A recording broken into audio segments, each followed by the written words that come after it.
Doctor Arpana Rawat YouTube channel पर आप सभी का एक बार फिर से स्वागत है।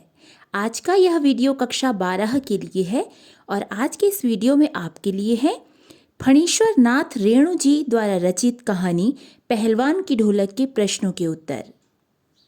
पहला प्रश्न है, कुश्ती के समय ढोल की आवाज और लुट्टन के दांव पेंच में क्या तालमेल था? पाठ में आए ध्वन्यात्मक शब्द और ढोल की आवाज आपके मन में कैसी ध्वनि पैदा करते हैं? उन्हें शब्द दीजिए। इसका उत्तर है, ढोल बजाने पर लुट्टन का खून तेजी से दौड़ता था। उसे हर थाप में नए दांव पेंच सुनाई पड़ते थे। ढोल की आवाज और लुट्टन के दांव पेंच में निम्नलिखित तालमेल था। चटधा गिड़धा अर्थात आजा भिड़ जा। चटाक चढ़धा अर्थात उठाकर पटक दे, उठाकर पटक दे। ढाक ढिना ढाक ढिना ढाक ढिना ढाक ढिना अर्थात वा पट्ठे वा पट्ठे वा पट्ठे वा पट्ठे। चट गिड़धा अर्थात मत डरना मत डरना। धाक धिना तिरकट दिना अर्थात दांव काटो बाहर हो जा। इन ध्वन्यात्मक शब्दों से हमारे मन में भी उत्साह का संचार होता है। प्रश्न संख्या 2 है, कहानी के किस किस मोड़ पर लुट्टन के जीवन में क्या क्या परिवर्तन आए? इसका उत्तर है, लुट्टन पहलवान का जीवन उतार चढ़ाव से भरा हुआ था। लुट्टन के माता पिता बचपन में ही चल बसे थे। लुट्टन ने नियमित कसरत से किशोरावस्था में ही अपने शरीर को पहलवानों जैसा बना दिया था। चांद सिंह पहलवान को हराकर उसने राजकीय पहलवान का दर्जा प्राप्त किया। उसके दोनों बेटे भी राजाश्रित पहलवान बन गए। राजा की मृत्यु होने पर उस पर दुख का पहाड़ टूट पड़ा। विदेश से लौटे राजकुमार ने पहलवान और उसके बेटों को राजदरबार से हटा दिया।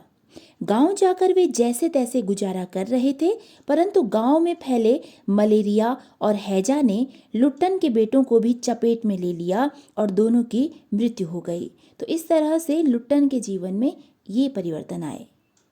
प्रश्न संख्या 3 है, लुट्टन पहलवान ने ऐसा क्यों कहा होगा कि मेरा गुरु कोई पहलवान नहीं, यही ढोल है? इसका उत्तर है, लुट्टन पहलवान ने कुश्ती लड़ते समय सदैव ढोल की आवाज का अनुकरण किया। उसे ढोल की आवाज उत्साहित करती थी। चांद सिंह से कुश्ती लड़ते समय कोई भी उसके समर्थन में नहीं बोल रहा था। सब चांद सिंह की तरफ से बोल रहे थे। ढोल की आवाज से ही उसने चांद सिंह पर विजय प्राप्त की। यही कारण है कि लुट्टन पहलवान ढोल को ही अपना गुरु मानता था। प्रश्न संख्या 4 है, गांव में महामारी फैलने और अपने बेटों के देहांत के बावजूद लुट्टन पहलवान ढोल क्यों बजाता रहा? इसका उत्तर है, ढोल की आवाज सुनकर गांव के लोगों में जीने की इच्छा बनी रहती थी। साथ ही ढोलक की आवाज को सुनकर मरते हुए व्यक्ति को कम परेशानी होती थी।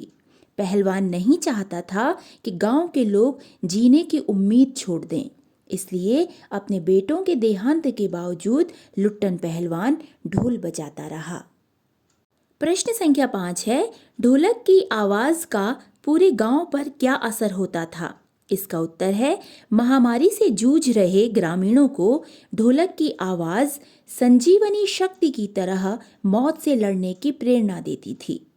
ढोलक की आवाज बच्चे, बूढ़े और जवान की आंखों के आगे दंगल का दृश्य उपस्थित कर देती थी। ढोलक की आवाज सुनकर मरते हुए प्राणियों को आंखें मूंदते समय कोई परेशानी नहीं होती थी। यह कहा जा सकता है कि ढोलक की आवाज गांव वालों को मृत्यु से लड़ने की प्रेरणा देती थी और मौत को भी आसान बना देती थी। प्रश्न संख्या 6 है, महामारी फैलने के बाद गांव में सूर्योदय और सूर्यास्त के दृश्य में क्या अंतर होता था? इसका उत्तर है, महामारी ने गांव को बुरी तरह प्रभावित किया था। सूर्यास्त होते ही सारे गांव में मौन और मातम छा जाता था। सभी डरे हुए रहते थे कि रात में न जाने किस किस की मौत हो जाए। सूर्योदय होते ही लोग अपने मृत संबंधियों की लाशों को उठाकर नदी में फेंक देते थे, क्योंकि वहां लगातार लोगों की मृत्यु होती जा रही थी। तो वे किसी के शव को जलाते नहीं थे, बल्कि वो क्या करते थे, नदी में फेंक देते थे। प्रश्न संख्या 7 है, कुश्ती या दंगल पहले लोगों और राजाओं का प्रिय शौक हुआ करता था। पहलवानों को राजा एवं लोगों के द्वारा विशेष सम्मान दिया जाता था। इस पर आधारित 3 प्रश्न हैं। तो इसमें से पहला प्रश्न है, ऐसी स्थिति अब क्यों नहीं है? इसका उत्तर है, पहले पहलवानों को खूब सम्मान दिया जाता था, परंतु ऐसी स्थिति अब नहीं है। इसका एक तो यह कारण है कि अब पहले की तरह राजा नहीं रहे। साथ ही वर्तमान में मनोरंजन के कई साधन चलन में आ गए हैं। उस समय मनोरंजन के साधन नहीं थे, कम थे, उनमें से कुश्ती भी एक था। तो लोग कुश्ती देखने आते थे और पहलवानों को सम्मान भी देते थे और राजा भी उनका सम्मान करते थे, उनको बहुत कुछ देते थे। लेकिन अब ऐसा नहीं है। इसमें दूसरा प्रश्न है, इसकी जगह अब किन खेलों ने ले ली है? इसका उत्तर है, कुश्ती की जगह अब कई खेल प्रचलन में हैं, जैसे kho kho, kabaddi, hockey, cricket, football, tennis, volleyball आदि। इसका तीसरा प्रश्न है, कुश्ती को फिर से प्रिय खेल बनाने के लिए क्या क्या कार्य किए जा सकते हैं? इसका उत्तर है, कुश्ती को लोकप्रिय खेल बनाने के लिए ग्रामीण स्तर पर कुश्ती की प्रतियोगिताएं आयोजित की जा सकती हैं। पहलवानों को बढ़ावा देने के लिए जनसंचार के आधुनिक माध्यमों का सहयोग लिया जा सकता है। पहलवानों को पुरस्कार आदि देकर उनको सम्मानित किया जा सकता है और उनका उत्साहवर्धन किया जा सकता है। प्रश्न संख्या 8 है, आशय स्पष्ट करें। पंक्तियां हैं, आकाश से टूटकर यदि कोई भावुक तारा पृथ्वी पर जाना भी चाहता तो उसकी ज्योति और शक्ति रास्ते में ही शेष हो जाती थी। अन्य तारे उसकी भावुकता अथवा असफलता पर खिलखिलाकर हंस पड़ते थे। इन पंक्तियों का हमें आशय स्पष्ट करना है। तो इसका उत्तर है, लेखक ने इस कहानी में कई स्थानों पर प्रकृति का मानवीकरण किया है।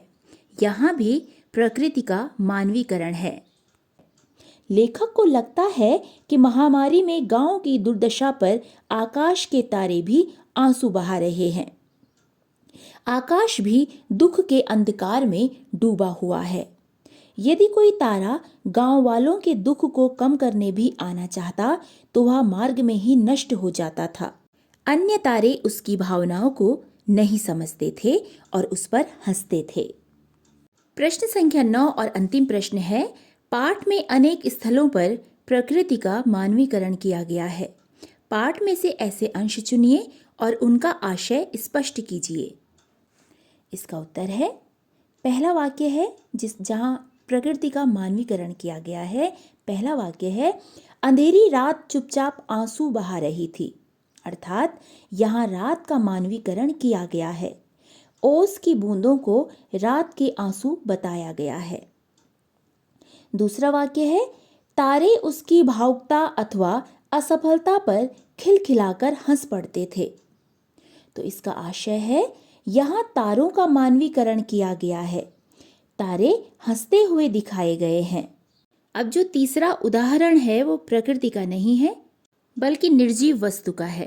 तो उदाहरण है, ढोल कह रहा था दांव काटो बाहर आ जाओ। यहाँ ढोल का मानवीकरण किया गया है और यहाँ ढोल को बोलते हुए दिखाया गया है। तो ये थे पहलवान की ढोलक पाठ के प्रश्नों के उत्तर। यदि पाठ से संबंधित आपका कोई प्रश्न हो तो आप मुझे कमेंट में लिख सकते हैं और यदि आप कक्षा 12 के लिए कोई दूसरा वीडियो बनवाना चाहें तो भी आप मुझे कमेंट में लिख सकते हैं। वीडियो में अंत तक बने रहने के लिए धन्यवाद।